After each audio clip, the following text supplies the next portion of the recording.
ആസൂത്രിതമായി നടത്തിയൊരു കൊലപാതകമാണ്. വിവിധ പ്രദേശങ്ങളിലുള്ള ആളുകളെ ഏകോപിപ്പിച്ചുകൊണ്ട് നടത്തിയൊരു സംഭവമായതുകൊണ്ട് തന്നെ ഇതിൻ്റെ പിന്നിൽ നല്ല ആസൂത്രണം നടന്നിട്ടുണ്ട്. ഇതിൻ്റെ പിന്നിൽ പ്രവർത്തിച്ച ആളുകളെ കണ്ടെത്തണം. അവരെ കൂടെ നിയമത്തിൻ്റെ മുമ്പിൽ എത്തിക്കാൻ സഹായകമായ വിധത്തിൽ അന്വേഷണം നടത്തണം. സന്ദീപിൻ്റെ ഭാര്യയ്ക്ക് ഒരു ജോലി, സ്ഥിരം വരുമാനമുള്ളൊരു ജോലി, സുരക്ഷിതമായൊരു ജോലി ഏർപ്പാട് ചെയ്ത് കൊടുക്കാൻ പത്തനംതിട്ട ജില്ലാ കമ്മിറ്റി മുൻകൈയെടുക്കും. 2 കുട്ടികളെ വളർത്താനുള്ള സാമ്പത്തികമായ ഉത്തരവാദിത്വം, അതിനുള്ള കരുത്ത് ആ കുടുംബത്തിന് നൽകാനുള്ള വിധത്തിലുള്ള സഹായവും പാർട്ടി നൽകും. പാലക്കാട് സഞ്ജിത്തിന്റെ കൊലപാതകത്തിന്റെ ഞെട്ടൽ മാറും മുൻപാണ് തിരുവല്ലയിൽ സന്ദീപിന്റെയും ജീവൻ രാഷ്ട്രീയ പക ഇല്ലാതാക്കിയത്. കേരളത്തിൽ രാഷ്ട്രീയ കൊലപാതകം തടയുന്നതിൽ രാഷ്ട്രീയ പാർട്ടികൾ പൂർണ്ണമായും പരാജയപ്പെടുകയാണോ? തുടരുന്ന രാഷ്ട്രീയ കൊലയുടെ കാരണങ്ങൾ പരിശോധിക്കുകയാണ് ഇന്ന് സ്പെഷ്യൽ എൻകൗണ്ടറിൽ ഞാനും എസ് വിജയകുമാറും. നമുക്ക് ഇന്നത്തെ അതിഥികൾ ആരൊക്കെയാണെന്ന് നോക്കാം. അതിഥികളായി നമുക്കൊപ്പം ചേരുന്നു ഇന്ന് ഈ സ്പെഷ്യൽ എൻകൗണ്ടറിൽ CPIM നേതാവ് ശ്രീ P ജയരാജൻ, RSS നേതാവ് BJP vice president Shri B Gopalakrishnan, രാഷ്ട്രീയ നിരീക്ഷകൻ ശ്രീ MN കാരശ്ശേരി എന്നിവർ നമുക്കൊപ്പം ചേരുന്നുണ്ട്. RSP നേതാവ് ശ്രീ NK പ്രേമചന്ദ്രൻ MP-യും നമുക്കൊപ്പം ഈ ചർച്ചയിൽ പങ്കെടുക്കാൻ ഉണ്ടാകും. ഞാൻ ഈ ചർച്ച ശ്രീ MN കാരശ്ശേരി, സാമൂഹിക നിരീക്ഷകൻ എന്ന നിലയിൽ താങ്കളിൽ നിന്ന് തുടങ്ങാനാണ് ആഗ്രഹിക്കുന്നത്. ശ്രീ MN കാരശ്ശേരി, പല കാര്യങ്ങളിലും പുരോഗതി കൈവരിച്ചിട്ടുള്ള ഒരു സംസ്ഥാനമാണ് കേരളം. പല കാര്യങ്ങളിലും പ്രബുദ്ധമായ മൂല്യങ്ങൾ മുന്നോട്ട് വയ്ക്കുന്ന ഒരു സമൂഹമാണ് മലയാളിയുടേത്. പക്ഷേ ഈ രാഷ്ട്രീയ കൊലപാതകത്തിൻ്റെ കാര്യത്തിൽ വീണ്ടും വീണ്ടും നമ്മൾ അതിൻ്റെ തനി ആവർത്തനങ്ങളിലേക്ക് പോകുന്നു. അത് കൊലപാതകം നടത്തുന്ന കാര്യത്തിലായാലും ശരി, അതിൻ്റെ ഒത്തുതീർപ്പ് ശ്രമങ്ങളുടെ കാര്യത്തിലായാലും ശരി, അതിൻ്റെ അന്വേഷണങ്ങളുടെ കാര്യത്തിലായാലും ശരി, ഇത്തരം കൊലപാതകങ്ങൾ ഇല്ലാതാക്കാൻ വേണ്ടി രാഷ്ട്രീയ നേതൃത്വം ഇടപെടുന്ന കാര്യത്തിലായാലും ശരി, എല്ലാം ഒരു തനിയാവർത്തനമായി കേരളത്തിൽ മാറിക്കൊണ്ടിരിക്കുന്നു. രാഷ്ട്രീയ കൊലപാതകം ഇങ്ങനെ ആവർത്തിക്കപ്പെടുന്നതിന് യഥാർത്ഥത്തിൽ എന്താണ് കാരണം? ആരാണ് ഉത്തരവാദി?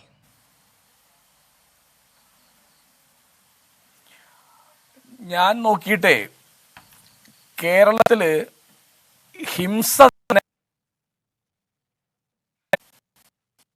അതിൻ്റെ ഒരു പ്രകടനമായിട്ടാണ് രാഷ്ട്രീയ രംഗത്തെ കൊലപാതകം ഞാൻ കാണുന്നത്.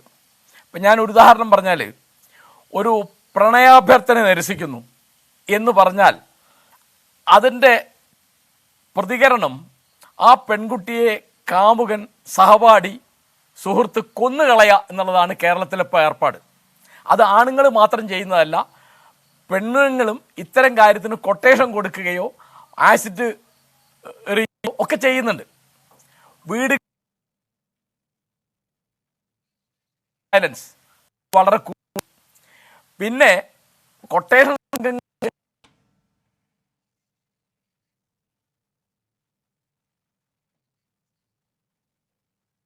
ഒരു സാങ്കേതിക തടസ്സമുണ്ടെന്ന് തോന്നുന്നു. നമുക്ക് കാരശ്ശേരി മാഷിലേക്ക് വരാം. അതിനു മുമ്പ് BJP സംസ്ഥാന vice president advocate B Gopalakrishnan കൂടി ഈ ചർച്ചയിൽ പങ്കെടുക്കുന്നുണ്ട്. അഡ്വക്കേറ്റ് B ഗോപാലകൃഷ്ണൻ, നോക്കൂ, ഇവിടെ തിരുവല്ലയിലാണെങ്കിലും അല്ലെങ്കിൽ പാലക്കാട്ടാണെങ്കിലും ഈ കണ്ണീര്, ഈ വീടുകളിലെ കണ്ണീര്, ബന്ധുക്കളുടെ കണ്ണീര് അത് തോരുന്നതേ ഇല്ലല്ലോ. നേരത്തെ ഈ RSS CPM സംഘർഷമുണ്ടായ സംസ്ഥാനത്ത് പല ജില്ലകളിലും അതുണ്ടായ ഘട്ടത്തിൽ അതിലൊരു പരിഹാരശ്രമം ഇനിയിപ്പോൾ അനൗദ്യോഗികമാണെങ്കിൽ കൂടിയും നടന്നിട്ടുണ്ട്. അതിൽ BJP നേതാക്കളും CPM നേതാക്കളും അനൗപചാരികമായി പങ്കെടുക്കുകയും ചെയ്തു. ശ്രീ എമ്മിനെ പോലെയുള്ള ആത്മീയ മേഖലയിൽ പ്രവർത്തിക്കുന്നവർ മുൻകൈ എടുത്താണ് അത്തരം ചർച്ചകൾ നടത്തുകയും ഒക്കെ ചെയ്തത്. അത് അങ്ങോട്ടും ഇങ്ങോട്ടും സമ്മതിച്ചിട്ടുള്ളതാണ്. എന്തുകൊണ്ടാണ് ഇത്തരം ചർച്ചകളിൽ ഉണ്ടായ തീരുമാനങ്ങൾ അതൊരു രാഷ്ട്രീയ സന്ദേശമായി താഴെത്തട്ടിലേക്ക് എത്താത്തത്?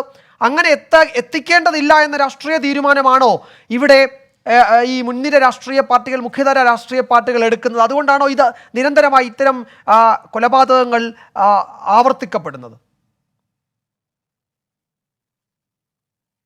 നിങ്ങളുടെ ചോദ്യത്തിനുള്ളിലത്തെ ചില ധ്വനികൾ അനുസരിച്ച് സമീപകാലത്ത് നടന്ന രാഷ്ട്രീയ കൊലപാതകം 2 അത് രണ്ടും CPM-ഉം മാർക്സിസ്റ്റ് പാർട്ടിയും ചേർന്ന് നടത്തിയതായിട്ട് നമുക്ക് മനസ്സിലാക്കാൻ കഴിയില്ല. പോലീസ് അങ്ങനെ സമ്മതിച്ചിട്ടില്ല. പാലക്കാട് നടന്നത് മതതീവ്രവാദികളുടെ അഴിഞ്ഞാട്ടമായിരുന്നു.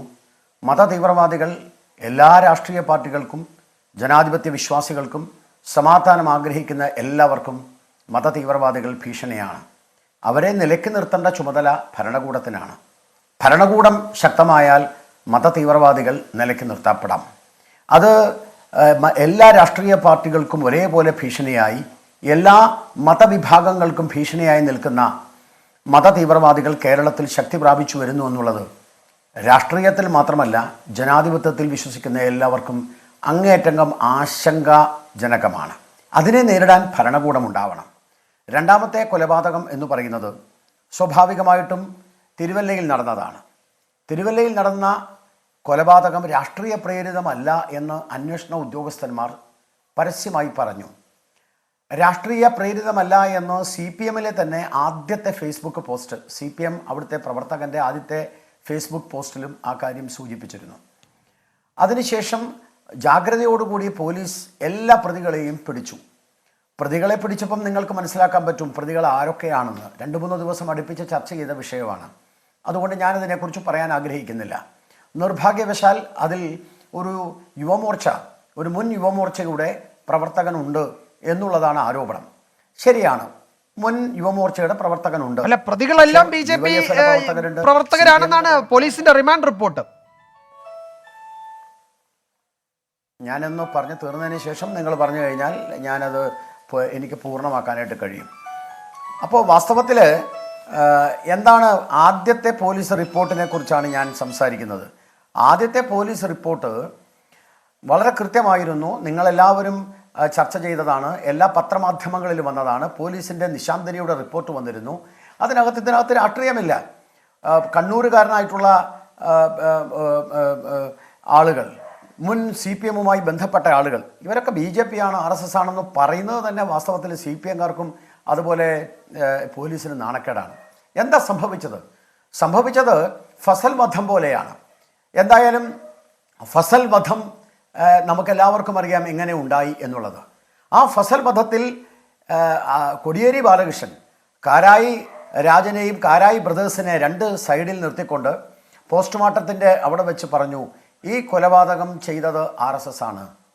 അതുകൊണ്ട് ഈ കൊലപാതകം ചെയ്തത് RSS. ആരാ? കൊലപാതകത്തിലെ യഥാർത്ഥ പ്രതികളെ ഇടത് ഷോൾഡറിലും വലത് ഷോൾഡറിനും അരിവിൽ നിർത്തിക്കൊണ്ട് അന്നത്തെ ആഭ്യന്തരമന്ത്രി പറയുകയാണ്, ഞങ്ങൾ പിടിക്കും, RSS ആണിത് ചെയ്തത്. ഏതാണ്ട് അതേ സമീപനം തന്നെയാണ് തിരുവല്ലയിലും നടന്നത്. അന്നും കോടിയേരി ബാലകൃഷ്ണനാണ് സംസാരിച്ചത്. അപ്പോൾ അതിൻ്റെ അന്വേഷണത്തിൽ രാധാകൃഷ്ണൻ എന്ന് പറയുന്ന DYSP IPS ഉദ്യോഗസ്ഥൻ അദ്ദേഹം പറഞ്ഞത് ശരിയല്ല, ആ വധം നടത്തിയിട്ടുള്ളത് RSS അല്ല. പക്ഷേ RSS-നെ പ്രതി ചേർത്താൻ സമ്മർദ്ദം ഭരണകൂടത്തിൽ നിന്നുണ്ടായപ്പോൾ അദ്ദേഹം പറഞ്ഞത് സാധ്യമല്ല എന്ന്. രാധാകൃഷ്ണൻ്റെ ഇന്നത്തെ അവസ്ഥ ഞാൻ നിങ്ങളോട് പറയേണ്ട ആവശ്യമില്ലല്ലോ. എനിക്ക് ആത്മഹത്യയല്ലാതെ വേറെ വഴിയൊന്നുമില്ല എന്ന് ബഹുമാനപ്പെട്ട മുഖ്യമന്ത്രിയെ കണ്ടപ്പോൾ പറഞ്ഞപ്പോൾ എന്നാൽ ആത്മഹത്യ ചെയ്തോളാൻ പറയുകയാണ് ഉണ്ടായത്. അയാളുടെ സ്ഥിതി നിങ്ങൾ തന്നെ വിവരിച്ചതാണ്. പക്ഷേ ആ രാധാകൃഷ്ണൻ അവസ്ഥയാണോ നിശാന്തിനിക്ക് വരാൻ പോകുന്നത് എന്ന് ജനാധിപത്യ വിശ്വാസികൾ സംശയിച്ചാൽ അതിൽ തെറ്റു പറയാൻ പറ്റുമോ? പോലീസിൻ്റെ റിപ്പോർട്ടിൽ ഇത് രാഷ്ട്രീയ പ്രേരിതമല്ല, ഇത് BJP അല്ല. പക്ഷേ പിറ്റേ ദിവസം കോടിയേരി ബാലകൃഷ്ണൻ പറയാണ് അത് BJP ആണ്. ഒരു രക്തസാക്ഷിയെ കിട്ടാൻ സമൂഹത്തിൽ സ്പർദ്ധയുണ്ടാക്കുന്നത് ഒരു രാഷ്ട്രീയ പാർട്ടിക്ക് യോഗ്യമാണോ? സംസ്ഥാന സെക്രട്ടറിയാണ്. ഇല്ലാത്ത ഒരു കാര്യം പറഞ്ഞ് അണികൾക്കിടയിൽ ഒരു BJP RSS വിരോധമുണ്ടാക്കി അതിൻ്റെ പേരിൽ 3 BJP പ്രവർത്തകരുടെ വീട് തല്ലിപ്പൊളിച്ച് വീണ്ടും അശാന്തി ഉണ്ടാക്കാൻ ശ്രമിക്കുന്നത് ശരിയാണോ? നിങ്ങളുടെ 24-ൻ്റെ 3-ാം വർഷം വളരെ വളരെ ക്രിയാത്മകമായ ഒരു ചോദ്യമാണ് നിങ്ങൾ ചോദിക്കുന്നത്. ഈ അക്രമ രാഷ്ട്രീയത്തിന് അറുതി വരുത്തണ്ടേ? ഈ അക്രമ രാഷ്ട്രീയത്തിന് അറുതി വരുത്തണമെങ്കിൽ അതിലാദ്യം തീരുമാനിക്കേണ്ടത് ഭരണകൂടമാണ്. രണ്ടാമത് അത് തീരുമാനിക്കേണ്ടത് രാഷ്ട്രീയ പാർട്ടികളാണ്. ഞാൻ തുറന്നു പറയാൻ ആഗ്രഹിക്കുന്നു, ഭാരതീയ ജനതാ പാർട്ടി ആയുധം താഴെ വെച്ചിരിക്കുകയാണ്. ഞങ്ങൾ ഇടപെട്ടുകൊള്ളട്ടെ അഡ്വക്കേറ്റ് ബി ഗോപാലകൃഷ്ണൻ. ഇവിടെ ആദ്യം ഭരണകൂടം, രണ്ടാമത് രാഷ്ട്രീയ പാർട്ടികൾ, അങ്ങനെ കാണേണ്ടതുണ്ടോ? ഭരണകൂടവും രാഷ്ട്രീയ പാർട്ടികളും ഒക്കെ ഒരുമിച്ചെടുക്കേണ്ടതല്ലേ ആ തീരുമാനം? ആയുധം കയ്യിലെടുക്കാതെ രാഷ്ട്രീയ പ്രവർത്തനം നടത്താം, ആശയങ്ങളുടെ പിൻബലത്തിൽ ജനങ്ങളെ സമീപിക്കാമെന്ന തീരുമാനം എല്ലാ രാഷ്ട്രീയ പാർട്ടികൾക്കും ഒരുമിച്ചെടുക്കുന്നതിൽ എന്താണ് തടസ്സം? ഭരണകൂടം ഒരു കുറ്റകൃത്യം നടന്നാൽ അതിൽ ഇടപെടണം. അതിൽ LDF സർക്കാരോ UDF സർക്കാരോ BJP സർക്കാരോ എന്നില്ല. രാഷ്ട്രീയ പാർട്ടികൾ എന്തുകൊണ്ട് ആയുധം എടുത്തുകൊണ്ടുള്ള രാഷ്ട്രീയ പ്രവർത്തനം വേണ്ട എന്ന തീരുമാനത്തിലേക്ക് എത്തുന്നില്ല? അവിടെയാണ് ഈ ചോദ്യം വീണ്ടും വീണ്ടും നമ്മൾ ഉയർത്തേണ്ടത്. ഈ കണ്ണീര് കാണുമ്പോൾ ഈ ക്യാമറയ്ക്ക് മുന്നിൽ അല്ലെങ്കിൽ മാധ്യമങ്ങളോട് പ്രതികരിക്കുന്നതിന് അപ്പുറത്തേക്ക് അത് താഴെ തട്ടിൽ പ്രവർത്തകരുടെ അണികളുടെ ഇടയിലേക്കൊക്കെ ഈ സന്ദേശം എന്തുകൊണ്ട് എത്തിക്കുന്നില്ല, എന്തുകൊണ്ട് എത്തുന്നില്ല? ഭാരതീയ ജനതാ പാർട്ടിയുടെയും അതുപോലെ തന്നെ സംഘപരിവാറിൻ്റെയും കാഴ്ചപ്പാട് ഞാൻ വളരെ കൃത്യമായി നിങ്ങളോട് പറയാം. ഭാരതീയ ജനതാ പാർട്ടിയുടെ സംസ്ഥാന വൈസ് പ്രസിഡന്റ് എന്ന നിലയിൽ പറയാൻ ആഗ്രഹിക്കുന്നു, അക്രമത്തെ ഞങ്ങൾ പ്രോത്സാഹിപ്പിക്കില്ല. അക്രമം ഇല്ലാതാക്കാൻ ആരെടുത്തും അതിനകത്ത് ഞങ്ങൾക്ക് കോംപ്രമൈസ് ഇല്ല. CPM ആണോ, കോൺഗ്രസ് ആണോ, 24 ചാനലാണോ, ഗവൺമെൻറ് ആണോ, ആ പ്രശ്നം ഞങ്ങൾക്കില്ല. അക്രമം അവസാനിപ്പിക്കാൻ, കൊലപാതക രാഷ്ട്രീയം ഇല്ലാതാക്കാൻ ആരുമായും സംസാരിക്കാനും ആരുമായും ചർച്ച ചെയ്യാനും ഏതറ്റം വരെയും സമാധാനം സംരക്ഷിക്കാനും ഞങ്ങൾ തയ്യാറാണ് എന്ന് ആമുഖമായി പറഞ്ഞുകൊണ്ടാണ് ഞാൻ ഈ ചർച്ചയിൽ തുടരാൻ ഒരു മിനിറ്റ് ശ്രീ ബി ഗോപാലകൃഷ്ണൻ, അതിന്റെ വിശദമായി നമുക്ക് അതിന്റെ അടരുകളിലേക്ക് കടക്കണം ഈ ചർച്ചയിൽ. കാരണം ഇത് ക്രിയാത്മകമായ ഒരു നിർദ്ദേശത്തിലേക്കോ അതല്ലെങ്കിൽ എല്ലാ രാഷ്ട്രീയ കക്ഷികൾക്കും സ്വീകാര്യമാകുന്ന ഒരു നിർദ്ദേശത്തിലേക്കോ ഒക്കെ ഈ ചർച്ച എത്താൻ കഴിഞ്ഞാൽ അതായിരിക്കും നമുക്ക് ഈ ദിവസത്തിൽ നമുക്ക് അല്ലെങ്കിൽ ജനങ്ങൾക്ക് മുന്നിൽ വെക്കാൻ പറ്റുന്ന ഏറ്റവും പ്രധാനപ്പെട്ട കാര്യം. ശ്രീ പി ജയരാജനിലേക്ക് ഞാൻ പോകുന്നു. ശ്രീ പി ജയരാജൻ, നമ്മൾ ശ്രദ്ധിച്ചിട്ടുള്ളത് 2 കാര്യങ്ങളാണ് കേരളത്തിൽ എവിടെ രാഷ്ട്രീയ കൊലപാതകങ്ങൾ സംഭവിക്കുമ്പോഴും. അതിലൊന്ന്, ഉടൻ തന്നെ ഇതിൽ പ്രതികളാണ് എന്ന് ആരോപിക്കപ്പെടുന്നവരുടെ രാഷ്ട്രീയ പാർട്ടികൾ ഉടൻ തന്നെ കൊലവിളി പ്രസംഗമോ അതല്ലെങ്കിൽ പ്രകോപനപരമായ മുദ്രാവാക്യമോ തിരിച്ചടിക്കുമെന്നുമുള്ള സന്ദേശവുമായി രംഗത്ത് വരുന്നു. 2, ഇത് ഭരണകക്ഷിയിൽപ്പെട്ട ആളാണ് ഇതിൽ പ്രതികളായി വരുന്നതെങ്കിൽ സ്വാഭാവികമായും പ്രതിപക്ഷ രാഷ്ട്രീയ പാർട്ടികൾ CBI പോലെയുള്ള അല്ലെങ്കിൽ ഒരു ഉന്നത അന്വേഷണ സംഘം, സംസ്ഥാന സർക്കാരിൻ്റെ അന്വേഷണത്തിൽ അവിശ്വാസം രേഖപ്പെടുത്തിക്കൊണ്ട് ഒരു ഉന്നത അന്വേഷണ സംഘം വേണം എന്ന ആവശ്യം മുന്നോട്ട് വയ്ക്കുന്നു. ഇപ്പോൾ ഈ സന്ദീപിൻ്റെ കാര്യത്തിലും തിരുവല്ലയിലെ കൊലപാതകത്തിൻ്റെ കാര്യത്തിലും BJP സംസ്ഥാന അധ്യക്ഷൻ DGPയോട് ആവശ്യപ്പെട്ടിരിക്കുന്നത് ഒരു വിദഗ്ധ അന്വേഷണ സംഘം, പ്രത്യേക അന്വേഷണ സംഘം വേണം എന്നുള്ളതാണ്. അതായത് പ്രതികൾ സംരക്ഷിക്കപ്പെടും എന്ന പ്രതീതി ഒന്നാമതായി ഉണ്ടാകുന്നു. 2, ഒരു കൊലപാതകം നടക്കുമ്പോൾ തന്നെ തിരിച്ചടിക്കും എന്ന പ്രകോപനം സൃഷ്ടിക്കപ്പെടുന്നു. ഇത് നിയന്ത്രിക്കേണ്ടതും തടയേണ്ടതും രാഷ്ട്രീയ പാർട്ടികളുടെ ചുമതലയല്ലേ, ഉത്തരവാദിത്വമല്ലേ?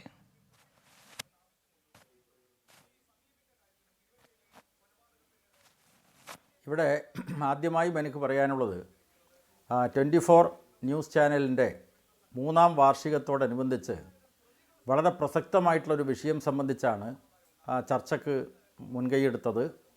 ഇവിടെ ഗോപികൃഷ്ണൻ ചോദിച്ച ചോദ്യത്തിന് മറുപടി പറയുന്നതിന് മുമ്പ് ശ്രീ ഗോപാലകൃഷ്ണൻ BJPയുടെ സംസ്ഥാന നേതാവാണല്ലോ, അദ്ദേഹം പറഞ്ഞ കാര്യങ്ങൾ തന്നെ എടുത്തു കഴിഞ്ഞാൽ നല്ല മെയ്വഴക്കമുള്ള ഒരു RSSകാരനാണ് ഗോപാലകൃഷ്ണൻ എന്ന് തെളിയിച്ചിരിക്കുകയാണ്. അദ്ദേഹം പറഞ്ഞു ഈയിടെ നടന്നിട്ടുള്ള 2 കൊലപാതകങ്ങൾ, അതിലൊന്ന് സന്ദീപിൻ്റെ കൊലപാതകം, അതിന് മുമ്പ് നടന്നിട്ടുള്ള കൊലപാതകം പാലക്കാട് ഒരു RSSകാരൻ കൊല ചെയ്യപ്പെട്ട സംഭവമാണ്. ഇവിടെ ആര് കൊല ചെയ്യപ്പെട്ടാലും നിർഭാഗ്യകരമാണ്, അത്തരത്തിലുള്ള സംഘർഷങ്ങളോ കൊലപാതകങ്ങളോ ഉണ്ടാവാൻ പാടില്ല എന്നതാണ് CPMൻ്റെ നിലപാട്. പക്ഷേ ശ്രീ ഗോപാലകൃഷ്ണൻ പറയുന്നത് പാലക്കാട് RSSകാരെ കൊലപ്പെടുത്തിയത് മതതീവ്രവാദികളാണെന്നാണ്. ഈ മതതീവ്രവാദികൾ എന്നുള്ള വിശേഷണം ഇന്ത്യ രാജ്യത്ത് ഏറ്റവും കൂടുതൽ അർഹതപ്പെട്ട പാർട്ടിയാണ് BJP, അഥവാ ആ BJPയുടെ ആത്മീയാചാര്യന്മാരായിട്ടുള്ള RSS. അവർ ഈ നാട്ടിൽ നടത്തുന്ന മതതീവ്രവാദ പ്രവർത്തനത്തിൻ്റെ ഏറ്റവും ഒടുവിലത്തെ തെളിവാണ് ഈ കഴിഞ്ഞ ഡിസംബർ 1-ാം തീയതി BJPയുടെ തലശ്ശേരിയിലെ പ്രകടനത്തിനിടയിൽ വിളിച്ചു കേട്ട മുദ്രാവാക്യം, ഞങ്ങൾ മുസ്ലിം പള്ളികൾ തകർക്കും, ബാങ്ക് വിളി അനുവദിക്കയില്ല, എല്ലാ മുസ്ലിം പള്ളികളും തകർക്കും, 5 നേരം നിസ്കരിക്കാൻ മുസ്ലിങ്ങൾക്ക് അവകാശമുണ്ടാവില്ല, അതിനുള്ള ഇടം ഞങ്ങൾ ഉണ്ടാക്കില്ല, അതെല്ലാം ഇടമൊക്കെ ഞങ്ങൾ തകർക്കും എന്ന് പരസ്യമായി പ്രഖ്യാപിച്ച ആ BJPക്കാർക്ക് മതതീവ്രവാദത്തിനെതിരായി പറയാൻ എന്താണ് അവകാശം, ധാർമ്മികമായിട്ടുള്ള അവകാശം? ഇവിടെ പാലക്കാട് നടന്നിട്ടുള്ള RSSകാരൻ്റെ കൊലപാതകത്തെ ഞങ്ങൾ ഒരു തരത്തിലും അംഗീകരിക്കുന്നില്ല, അതിനെ ശക്തമായി അപലപിക്കുന്നു. ഇവിടെ സന്ദീപിൻ്റെ കൊലപാതകത്തെ സംബന്ധിച്ച് അദ്ദേഹം കൃത്യമായിട്ട് നുണയുടെ 2ാം ഭാഗം അവതരിപ്പിക്കുകയാണ്. ഏതൊരു ആൾ ഇങ്ങനെ പറഞ്ഞിരിക്കുന്നു ഇത് രാഷ്ട്രീയമല്ല. അതുപോലെ തന്നെ ഒരു പോലീസ് ഉദ്യോഗസ്ഥ ഈ സംഭവത്തിൻ്റെ ആദ്യഘട്ടത്തിൽ പെട്ടെന്നുണ്ടായിട്ടുള്ള ഒരു പ്രതികരണം നടത്തിയത് വലിയ നിലക്ക് തെളിവായിട്ട് അദ്ദേഹം പ്രേക്ഷകരുടെ മുമ്പിൽ അവതരിപ്പിക്കുകയാണ്. യഥാർത്ഥത്തിൽ പോലീസ് റിമാൻഡ് റിപ്പോർട്ട് നൽകിയിട്ടുണ്ട് കോടതിയിൽ.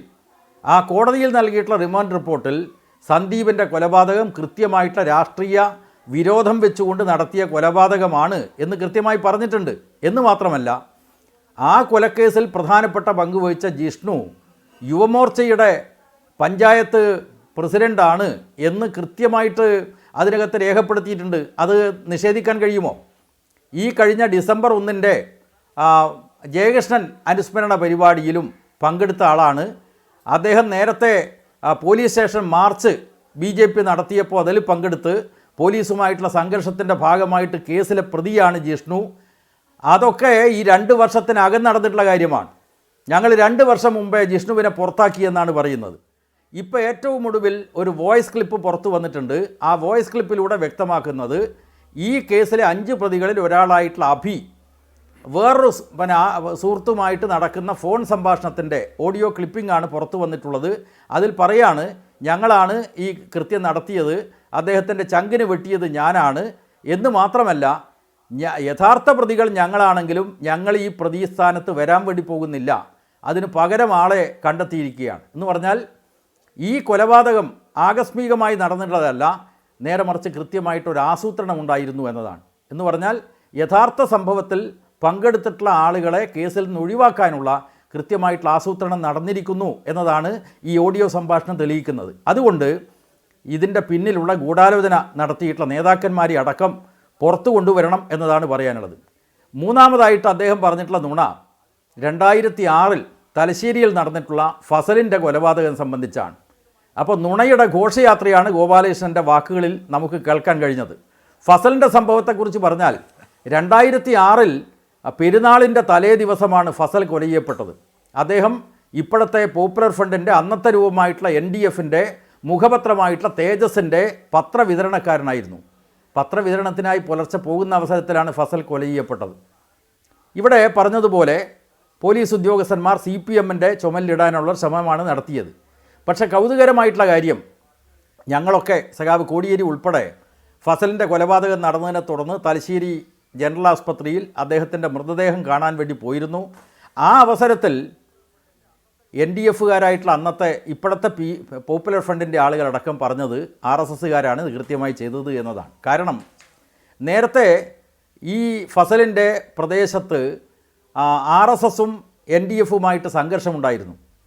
ആ സംഘർഷ കേസിൽ പ്രതികളായിട്ടുള്ള RSSകാർ 4 ദിവസം മുമ്പാണ് അവർ ജാമ്യത്തിലിറങ്ങി പുറത്തു വന്നത്.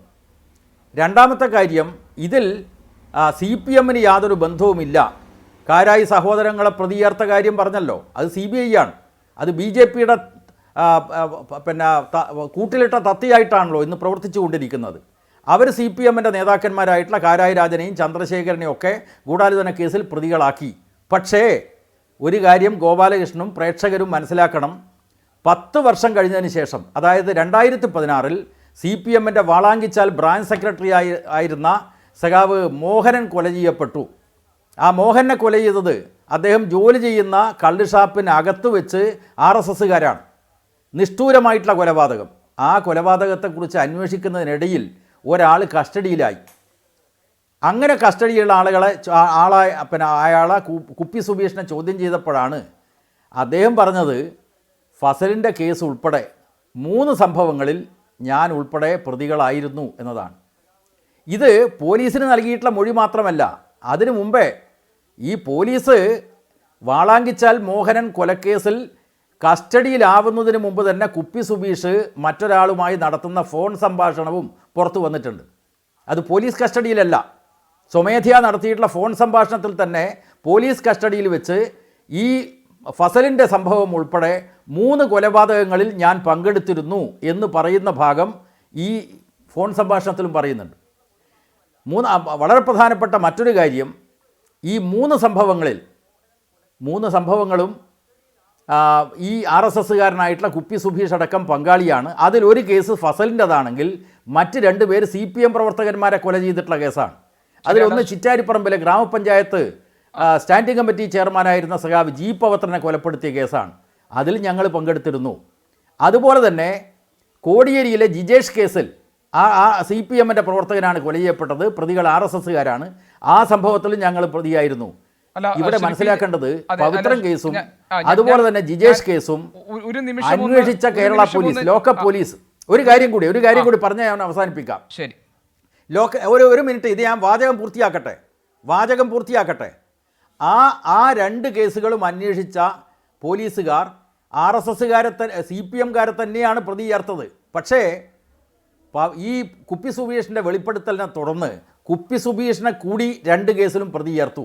പക്ഷേ ഫസലിൻ്റെ കേസ് അന്വേഷിക്കുന്ന CBI RSSൻ്റെ നിർദ്ദേശമനുസരിച്ചെന്നോണം ഇപ്പോഴും CPMൻ്റെ പ്രവർത്തകന്മാരുടെ പേരിലാണ് ചാർജ് ചെയ്തിട്ടുള്ളത്. അപ്പോൾ ഞാൻ പറഞ്ഞു വന്നത്, നുണകളുടെ ഘോഷയാത്രയാണ് നിർഭാഗ്യവശാൽ ശ്രീ ഗോപാലകൃഷ്ണൻ്റെ ഭാഗത്ത് നിന്നുണ്ടായത്.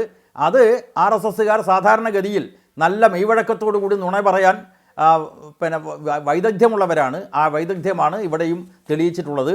നമ്മുടെ നാട്ടിൽ സംഘർഷം അവസാനിക്കണം, സമാധാനം ഉണ്ടാവണം, രാഷ്ട്രീയ കൊലപാതകങ്ങൾ അവസാനിപ്പിക്കണം എന്ന് തന്നെയാണ് CPMന്റെ സുദൃഢമായിട്ടുള്ള.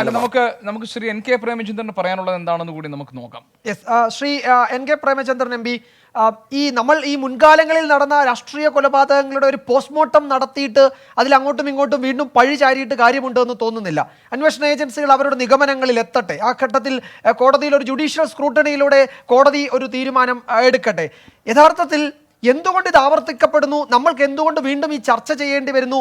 ഈ കുഞ്ഞുങ്ങളെയും കയ്യിൽ പിടിച്ചുകൊണ്ടുള്ള അമ്മമാരുടെ ഏങ്ങിക്കരച്ചിൽ, അവരുടെ കണ്ണീരുണങ്ങാത്ത കാഴ്ചകൾ നമ്മൾ ഇങ്ങനെ തുടർച്ചയായി കണ്ടുകൊണ്ടിരിക്കുന്നു. അതിനൊരു അറുതി വേണ്ടേ? ഈ കത്തി ഉയർത്തി പിടിച്ചുകൊണ്ടുള്ള രാഷ്ട്രീയ പ്രവർത്തനത്തിന് കേരളത്തിൽ ഒരു അവസാനം ഉണ്ടാവാത്തത് എന്തുകൊണ്ടാണ്? അല്ലെങ്കിൽ ഈ താഴെത്തട്ടിലേക്ക്, അണികൾക്കിടയിലേക്ക് ഇപ്പോൾ ഈ നേതാക്കന്മാരൊക്കെ പറയുന്ന ഈ ശാന്തിക്കും അല്ലെങ്കിൽ സമാധാനത്തിനും വേണ്ടി നിലകൊള്ളും എന്ന് പറയുന്ന സന്ദേശം, അതിൻ്റെ ആത്മാർത്ഥത ചോരാതെ എന്തുകൊണ്ട് എത്തുന്നില്ല എന്ന ചോദ്യം നമുക്ക് നിരന്തരമായി ഉന്നയിക്കേണ്ടി വരുന്നത് എന്തുകൊണ്ടാണ് ശ്രീ NK പ്രേമചന്ദ്രൻ?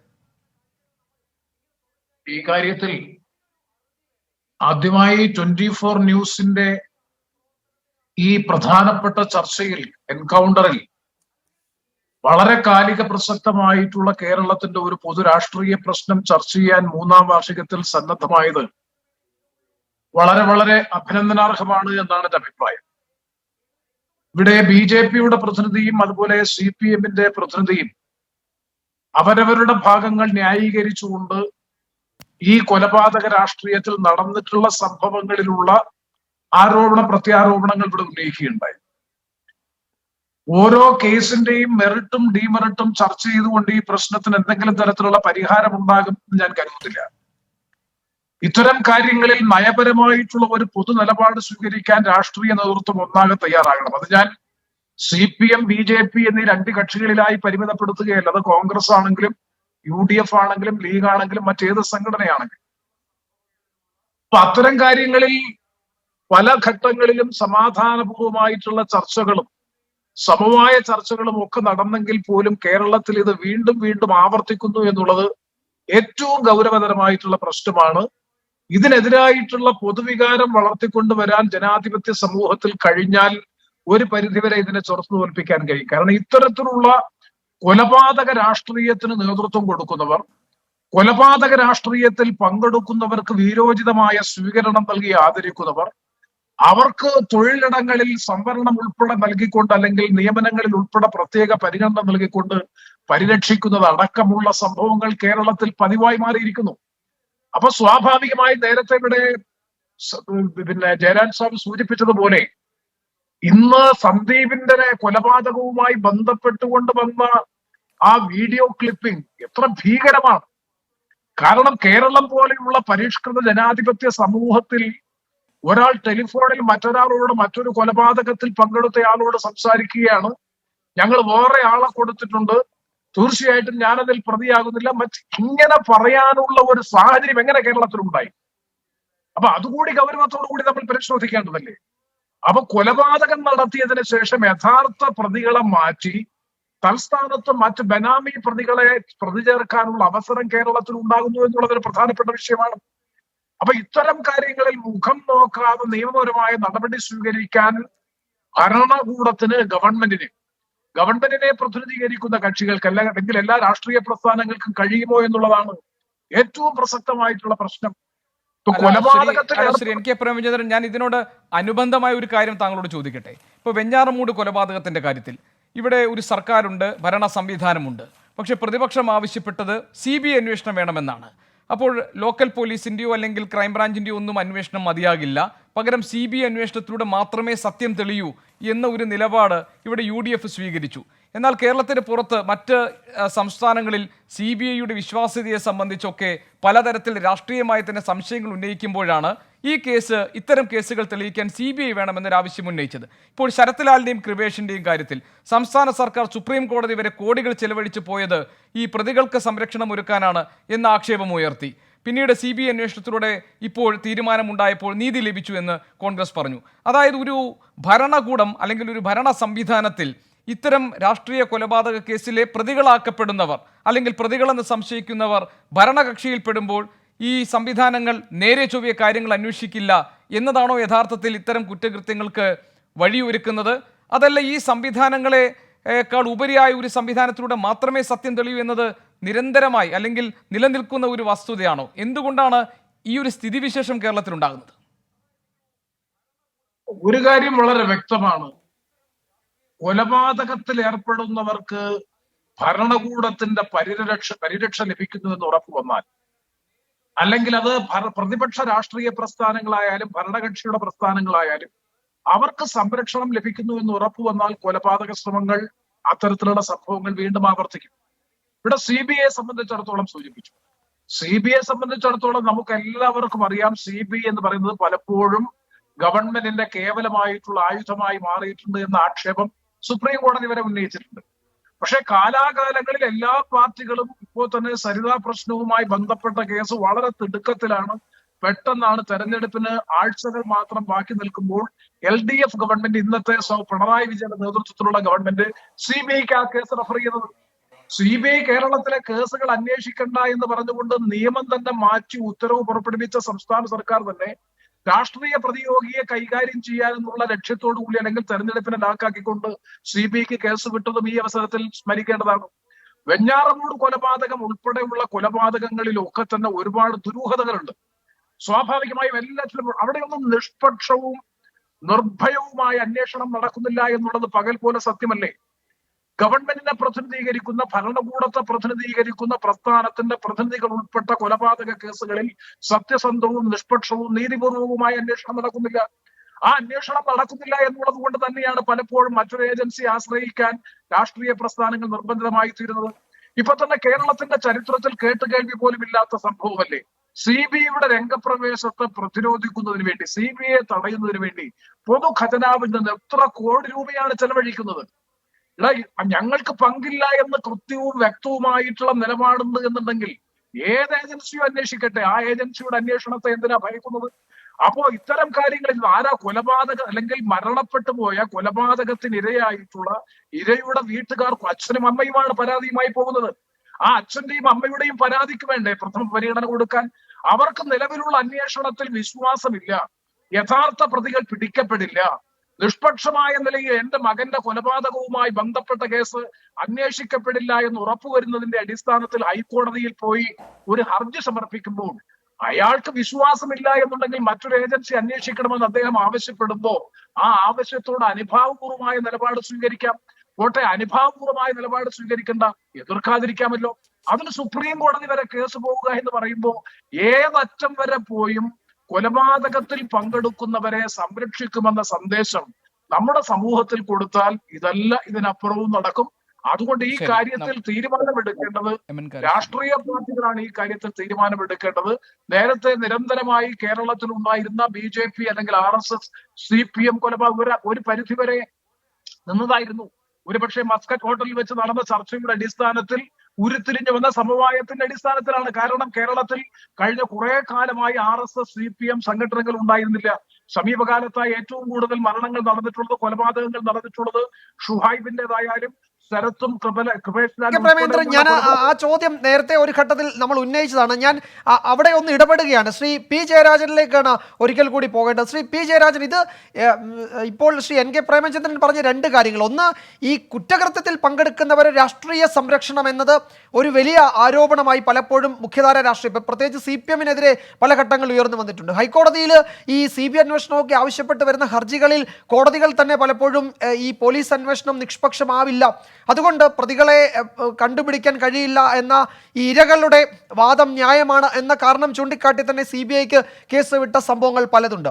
ഒപ്പം തന്നെ ഈ നേരത്തെ നടന്ന ഈ CPM RSS സംഘർഷമുണ്ടായ ഘട്ടങ്ങളിൽ, അത് മൂർധന്യാവസ്ഥയിലെത്തിയ ഘട്ടങ്ങളിൽ അത് ഒത്തുതീർപ്പാക്കുന്നതിന് അല്ലെങ്കിൽ അതിൽ ഇടപെടുന്നതിന് നടത്തിയ ശ്രമങ്ങൾ അത് വലിയ തോതിൽ ഫലം കണ്ടിട്ടുണ്ട്. പക്ഷേ എന്തുകൊണ്ട് അതിൻ്റെ സന്ദേശം താഴെത്തട്ടിലേക്ക് എത്തിയില്ല? ഇപ്പോൾ ശ്രീഎമ്മിൻ്റെ നേതൃത്വത്തിൽ നടന്ന ചർച്ചകളെ പറ്റി നമ്മൾ കേട്ടിട്ടുണ്ട്. അത് അനൗദ്യോഗികമാണെങ്കിൽ പോലും അത് എല്ലാവരും സമ്മതിച്ചിട്ടുള്ളതാണ്. ആ ഒരു ഇടപെടൽ ഒരു പരിധിവരെ ഒരു ഇടക്കാലത്ത് ഈ പ്രശ്നങ്ങളിൽ നിന്ന് അകന്നു നിൽക്കാൻ നമ്മുടെ സമൂഹത്തിന് ഒരു ബലം നൽകിയിരുന്നു. പക്ഷേ അത് അയഞ്ഞു തുടങ്ങിയോ എന്ന ആശങ്ക വീണ്ടും കേരളത്തിന് ഇപ്പോഴുണ്ട്. എന്തുകൊണ്ടാണ് അത്തരം സമവായ സന്ദേശങ്ങൾ താഴേക്കെത്താത്തത്? അത്തരം നിർദ്ദേശങ്ങൾ ഉയർന്നു വരുമ്പോൾ അത് പൂർണ്ണ മനസ്സോടെ പ്രവർത്തകരിലേക്ക് എത്തിക്കുന്നതിൽ എന്തെങ്കിലും വിമുഖത പാർട്ടികൾക്കുണ്ടോ? ശരിയായോ?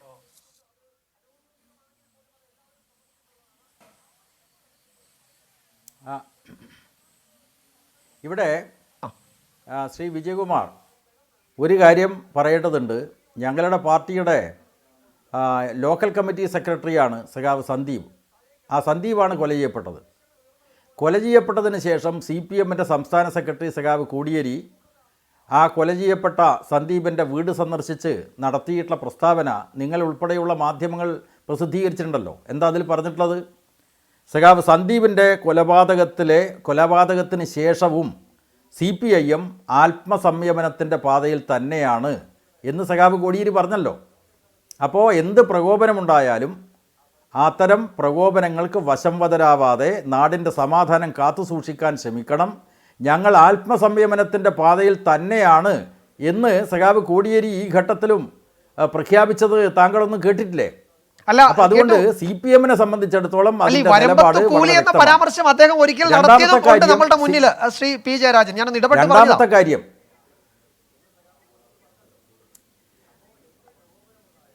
തീർച്ചയായിട്ടും കാരണം RSS പോലെയുള്ള ശക്തികൾ CPMൻ്റെ പ്രവർത്തകന്മാരെ അരിഞ്ഞു വീഴ്ത്തുന്ന അവസരത്തിൽ അതൊക്കെ രാഷ്ട്രീയ കൊലപാതകമല്ല എന്നാണ് നിങ്ങളെപ്പോലെയുള്ള മാധ്യമങ്ങൾ പ്രചരിപ്പിച്ചിരുന്നത്. അത് നിങ്ങൾ മറന്നുപോയോ? അപ്പോൾ CPMൻ്റെ പ്രവർത്തകന്മാരെ കൊല ചെയ്യപ്പെട്ട് കഴിഞ്ഞാൽ അത് കൊട്ടേഷൻ സംഘങ്ങൾ തമ്മിലുള്ള സംഘടനമാണ് എന്ന് വരുത്തുക, അതിനെ വാർത്തയുടെ പിൻപുറത്ത് അത് ഏറ്റവും അവ്യക്തമായിട്ടുള്ള നിലയിൽ വാർത്ത കൊടുക്കുക, വാർത്ത വിന്യസിക്കുക, ഇതൊക്കെ ചെയ്യുന്ന മാധ്യമങ്ങളെ നിങ്ങൾ ഓർക്കുന്നില്ലേ? ജനങ്ങളിതെല്ലാം ഓർക്കുന്നുണ്ട്. ഞങ്ങളെ സംബന്ധിച്ചിടത്തോളം ഇവിടെ ആര് രാഷ്ട്രീയ ആക്രമണം നടത്തിയാലും കൊല നടത്തിയാലും അതിനെ അപലപിക്കണം, അത് അവസാനിപ്പിക്കണം എന്നുള്ള നിലപാടാണ് CPMനുള്ളത്.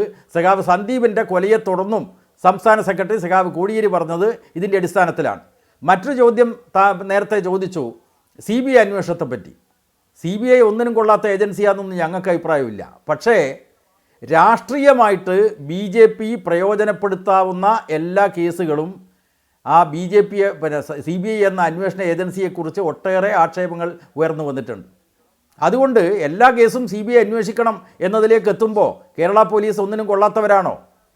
കേരളത്തിലെ പോലീസ് സംവിധാനം എത്ര സമർത്ഥമായിട്ട് അന്വേഷിച്ച് വസ്തുതകൾ കണ്ടെത്തിയിട്ടുണ്ട്. ഈ താങ്കൾ കോടതിയുടെ കാര്യം പറഞ്ഞല്ലോ.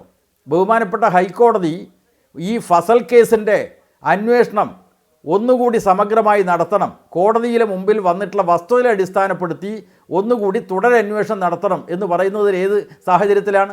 CBI കേസ് അന്വേഷിച്ചത്? സഖാവ് കാരായി രാജനും ചന്ദ്രശേഖരനും ഉൾപ്പെടെയുള്ള CPM പ്രവർത്തകന്മാരല്ല, RSSകാരാണ് ആ കൊല നടത്തിയത് എന്ന് കുറ്റസമ്മത മൊഴിയടക്കം തങ്ങളുടെ കൈവശമുണ്ട് എന്ന് കേരള പോലീസ് ഹൈക്കോടതിയിൽ റിപ്പോർട്ട് കൊടുത്തിട്ടുണ്ട്. അപ്പോൾ അതിനെ അടിസ്ഥാനപ്പെടുത്തി CBIയുടെ അന്വേഷണം വേണ്ടത്ര തൃപ്തികരമല്ല എന്നത് കണ്ടതുകൊണ്ടാണ് തുടരന്വേഷണത്തിന് വേണ്ടി ഹൈക്കോടതി ഉത്തരവിട്ടത്. പക്ഷേ ആ ഹൈക്കോടതിയുടെ ഉത്തരവിലെ പരാമർശങ്ങളൊന്നും പരിഗണിക്കാതെയാണ് CBI ഇപ്പോൾ തുടരന്വേഷണ റിപ്പോർട്ട് ഹൈക്കോടതിയിൽ കൊടുത്തത്. അത് CPM പ്രവർത്തകന്മാർ തന്നെയാണ്. അപ്പോൾ ഇവിടെ നേരത്തെ പ്രേമേന്ദ്രൻ സൂചിപ്പിച്ചതുപോലെ സുപ്രീം കോടതി തന്നെ നേരത്തെ CBIയുടെ ചില അന്വേഷണ നടപടികളെ സംബന്ധിച്ച് ആക്ഷേപം ഉന്നയിച്ചിട്ടുണ്ട്. അത് കൂട്ടിലിട്ട തത്തിയായിട്ടാണ് പ്രവർത്തിക്കുന്നത്. ആ പരാതി ഞങ്ങൾക്കുണ്ട്. അതുകൊണ്ട് CBI ഒരു കേസിലും നടത്തുന്ന അന്വേഷണം ശരിയല്ല എന്നൊന്നും ഞങ്ങൾ പറഞ്ഞിട്ടില്ല. പക്ഷേ നമ്മുടെ സംസ്ഥാനത്ത് നടന്നിട്ടുള്ളൊരു കൊലപാതകം, സംഘർഷങ്ങൾ, ആ സംഘർഷങ്ങളൊക്കെ നമ്മുടെ നാട്ടിൽ അവസാനിപ്പിക്കണം. അതിൻ്റെ ഭാഗമായിട്ട് നിയമ നടപടി വേണം. യഥാർത്ഥ പ്രതികളെ കണ്ടെത്തണം. യഥാർത്ഥ പ്രതികളെ കണ്ടെത്തുന്നതിന് വേണ്ടി കേരള പോലീസ് തന്നെ സമർത്ഥമായിട്ടും അന്വേഷിക്കുന്ന ഒരു ഏജൻസിയാണ്. ആ കേരള പോലീസിൻ്റെ അന്വേഷണത്തിൻ്റെ മികവ് ഒരു തരത്തിലും കുറച്ച് കാണാൻ വേണ്ടി കഴിയില്ല. മറ്റൊരു കാര്യം, ആ. ഇവിടെ പെരിയ കേസിനെ സംബന്ധിച്ച് പറഞ്ഞല്ലോ. ആ പെരിയ കേസിൽ എല്ലാവരും കുറ്റവാളികളാണെന്ന് താങ്കളെ വിലയിരുത്തിയോ? CBI എന്ന അന്വേഷണ ഏജൻസി അവരുടെ താല്പര്യാർത്ഥം ചില കാര്യങ്ങൾ ഇപ്പോൾ പ്രതികളുടെ പട്ടികയിൽ ഉൾപ്പെടുത്തിക്കൊണ്ട് കോടതിയിൽ റിപ്പോർട്ട് സമർപ്പിച്ചിട്ടുണ്ട്. അവ സംബന്ധിച്ച് നിയമപരമായിട്ടുള്ള പരിശോധന നടത്തുമ്പോഴാണല്ലോ വ്യക്തമാവുക. ഫസൽ കേസിന്റെ കാര്യത്തിൽ യഥാർത്ഥത്തിൽ RSSകാരാണ് കൊലവ നടത്തിയതെങ്കിലും CPMന്റെ പ്രവർത്തകന്മാരുടെ പേരിൽ ചുമലിട്ടല്ലോ. അതെ, നമ്മൾ ഈ ചർച്ച കൊണ്ട് ഉദ്ദേശിക്കുന്നത് കേരളത്തിൽ ഈ രാഷ്ട്രീയ കൊലപാതകങ്ങൾ അവസാനിക്കുന്ന ശാശ്വതമായ ഒരു സമാധാനം കൊണ്ടുവരാൻ വേണ്ടി എങ്ങനെ നമ്മളെല്ലാവരും തന്നെ രാഷ്ട്രീയം മറന്ന് രാഷ്ട്രീയ പാർട്ടികളും ഭരണകൂടവും ഒക്കെ ഒരുമിച്ച് പ്രവർത്തിക്കാൻ കഴിയുമെന്നതിലേക്കാണ്. ഇപ്പോൾ താങ്കൾ പറഞ്ഞതുപോലെ ഇപ്പോൾ CBIയുടെ അന്വേഷണത്തിൽ സംശയം രേഖപ്പെടുത്തുന്നു, അതേപോലെ തന്നെ സംസ്ഥാന പോലീസ് നടത്തുന്ന അന്വേഷണത്തിൽ പ്രതിപക്ഷ പാർട്ടികൾ ഇരകളാക്കപ്പെടുന്ന രാഷ്ട്രീയ കൊലപാതകങ്ങളിൽ അവർ സംശയം രേഖപ്പെടുത്തുന്നു. അപ്പോൾ ഇത് നിരന്തരം പരസ്പരമുള്ള സംശയം ഊട്ടി വളർത്തുകയും ഈ പ്രതികളാക്കപ്പെടുന്നവർ ഭരണത്തിലിരിക്കുന്നവരുടെ രാഷ്ട്രീയ കക്ഷിയിൽപ്പെട്ടവരാണെങ്കിൽ സംരക്ഷിക്കപ്പെടുന്നു എന്നുള്ള ആരോപണങ്ങൾ ഉയരുകയും ചെയ്യുന്നു. ഇതിനെ മാത്രം പിൻപറ്റി നമുക്ക് ഈ ചർച്ച പോയാൽ ഈ ചർച്ച ഏതെങ്കിലും ഒരു കൺക്ലൂഷനിൽ എത്തിക്കാൻ പറ്റുമെന്ന് തോന്നുന്നില്ല. ശ്രീ MN കാരശ്ശേരി, ഒരുപക്ഷെ സാമൂഹിക നിരീക്ഷകൻ എന്ന നിലയിൽ താങ്കൾ ഈ ചർച്ചയിൽ താങ്കളുടെ ഇടപെടൽ അനിവാര്യമായിരിക്കുന്നത് ഈ ഘട്ടത്തിലാണ്.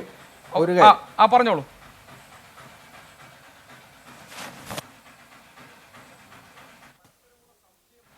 പറഞ്ഞോളൂ ശ്രീ P. ജയരാജൻ.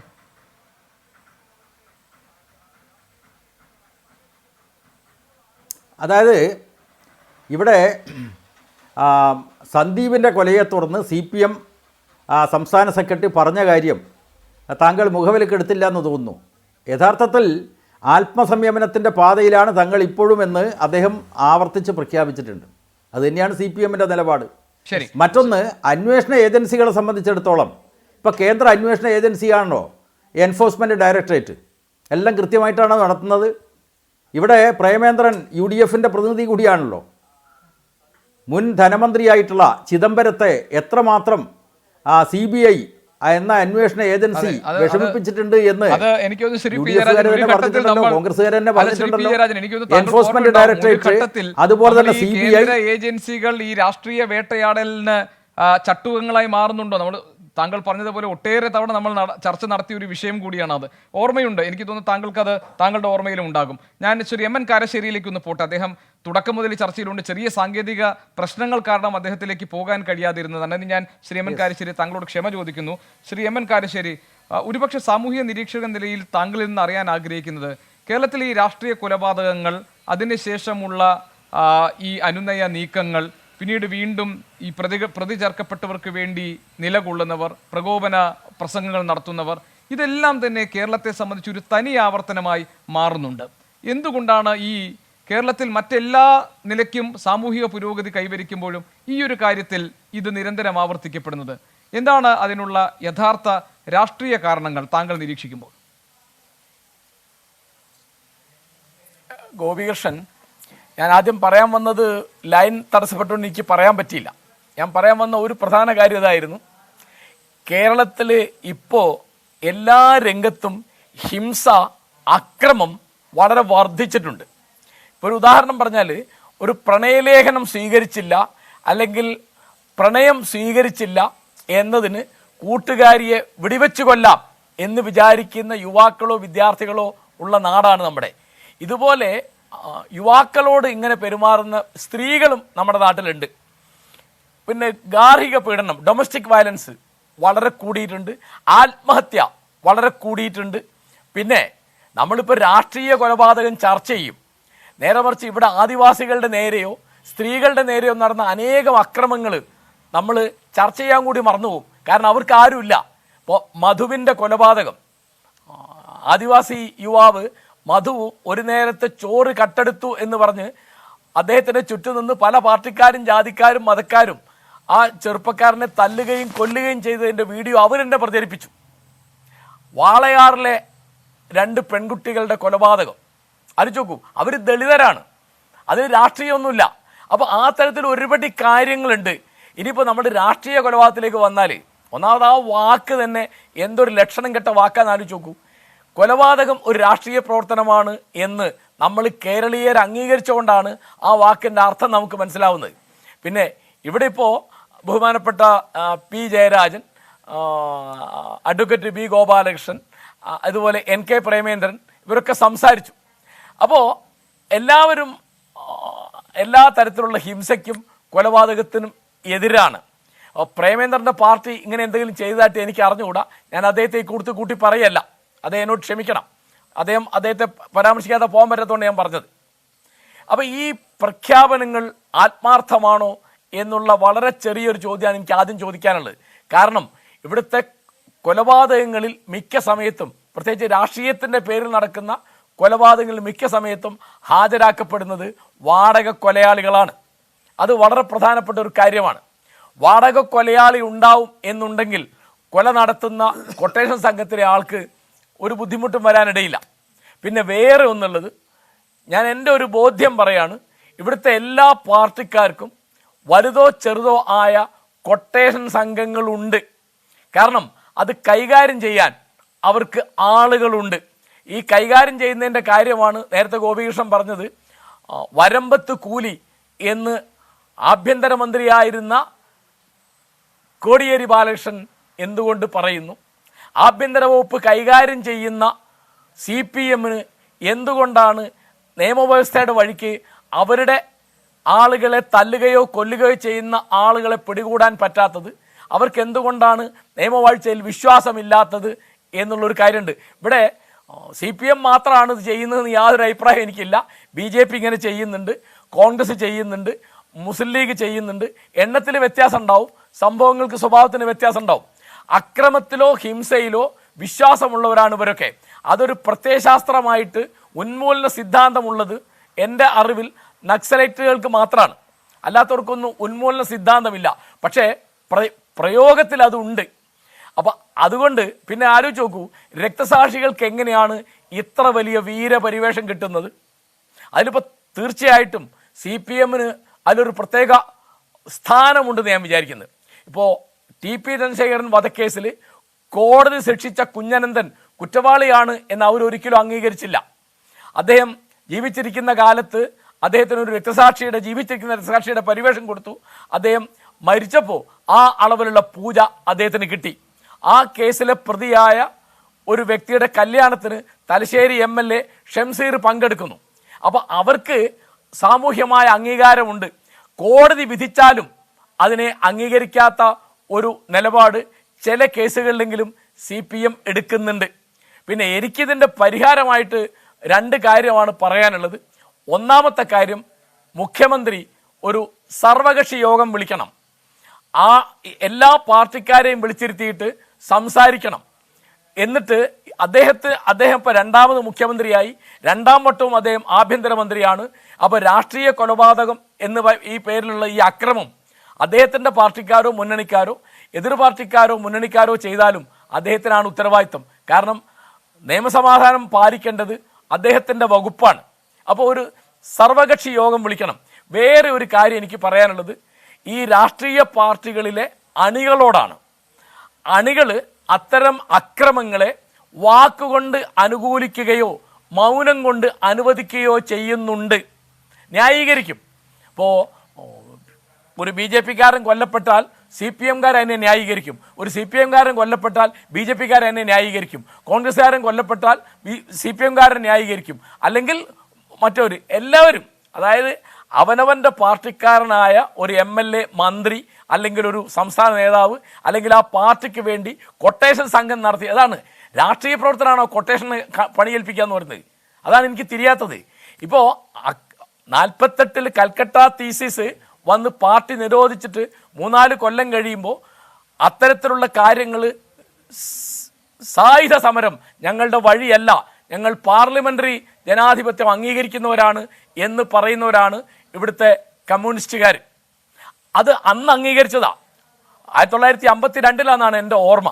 അപ്പോൾ ആ സായുധ സമരം ഉപേക്ഷിച്ചു എന്ന് പറഞ്ഞാൽ പിന്നെ വ്യക്തികൾക്കെതിരായിട്ട് ആയുധമെടുക്കാമോ?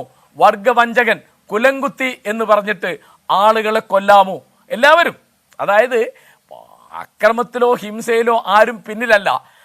ഇതിൽ ഒരു പ്രധാന കാര്യം എനിക്ക് ഇന്നത്തെ അവസ്ഥയിൽ പറയാനുള്ളത്, CPM-ന് ഇതിൽ പ്രത്യേക ഉത്തരവാദിത്തമുണ്ട്. എന്താ കാരണം?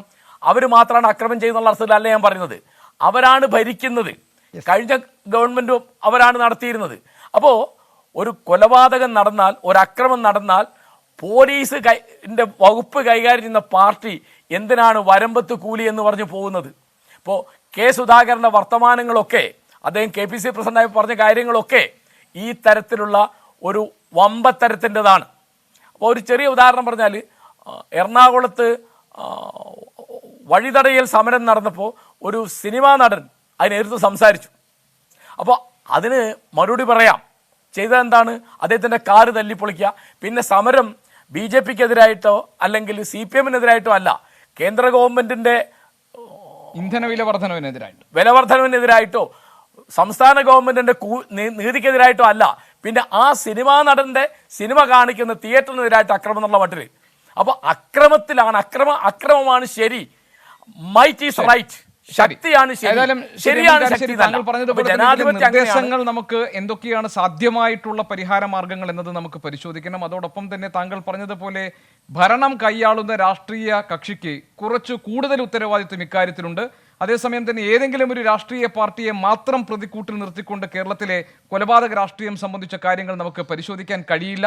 കൊടിയുടെ നിറമോ പാർട്ടിയുടെ പേരോ അല്ല ജീവൻ നഷ്ടപ്പെടുന്ന സാധാരണക്കാരായിട്ടുള്ള ആളുകൾ, അത് ഏത് പാർട്ടിയിൽപ്പെട്ടവരായാലും അപലപിക്കപ്പെടുന്നതിനോടൊപ്പം തന്നെ അത്തരം സംഭവങ്ങൾ ആവർത്തിക്കപ്പെടാതിരിക്കാൻ വേണ്ടിയുള്ള നിലപാട് സ്വീകരിക്കേണ്ട ഉത്തരവാദിത്വവും കേരളത്തിലെ രാഷ്ട്രീയ പ്രസ്ഥാനങ്ങൾക്കും ശരിയായ രീതിയിൽ പ്രതികളെ കണ്ടെത്തി ശിക്ഷിക്കേണ്ട ധാർമ്മികമായ ഉത്തരവാദിത്വം, നിയമപരമായ ഉത്തരവാദിത്വം സർക്കാരിനുമുണ്ട്. നമുക്ക് ഈ ചർച്ചയുടെ അടുത്ത ഘട്ടത്തിലേക്ക് വരാം. ലോകത്തെവിടെയായാലും ഏത് സമയത്തും 24 വാർത്തകളും ഓഗ്മെന്റഡ് റിയാലിറ്റി പാക്കേജുകളും എക്സ്പ്ലെയിനറുകളും വിശദമായി കാണാൻ ഞങ്ങളുടെ യൂട്യൂബ് ചാനൽ നിങ്ങൾക്ക് സബ്സ്ക്രൈബ് ചെയ്യാം.